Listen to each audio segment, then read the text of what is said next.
Assalamualaikum warahmatullahi wabarakatuh. Nama saya Muhammad Fajar Ramansyah dari Fakultas Ilmu Kesehatan, Program Studi Farmasi.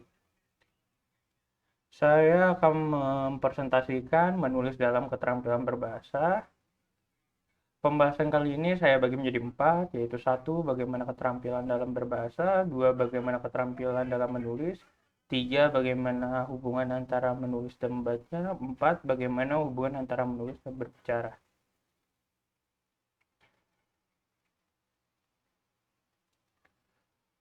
Dan manfaat yang bisa diambil dari presentasi kali ini ada 3, yaitu 1. Membaca dapat mengetahui bagaimana cara menulis makalah dan mendapatkan pengetahuan baru juga tentang isi yang ditulis.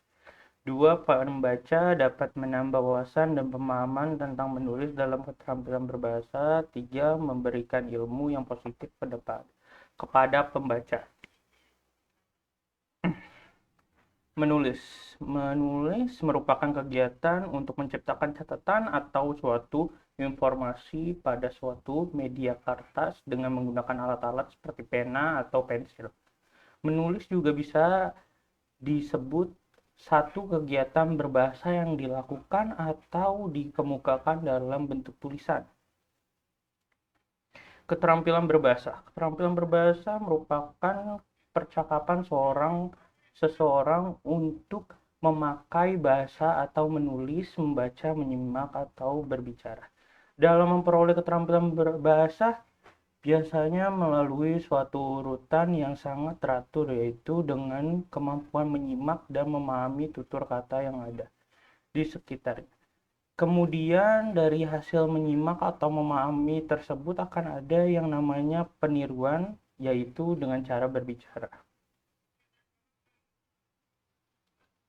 Keterampilan menulis menurut para ahli psikolinguistik, menulis merupakan suatu aktivitas kompleks.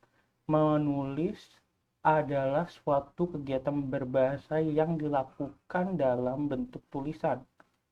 Keterampilan menulis dibagi menjadi 4, yaitu wawancara informatif untuk memberitahukan atau mengajar, wacana persuasif untuk meyakinkan atau mendesak, 3. Wacana kesastraan untuk menghibur atau menyenangkan yang mengandung tujuan estetik, dan 4. Wacana ekspresif, mengekspresikan perasaan dan emosi yang kuat atau berapi-api. Hubungan antara menulis dan membaca memiliki hubungan yang erat. Bila kita menulis sesuatu, maka pada prinsipnya kita ingin agar tulisan itu dibaca oleh orang lain atau kita bisa membacanya sendiri.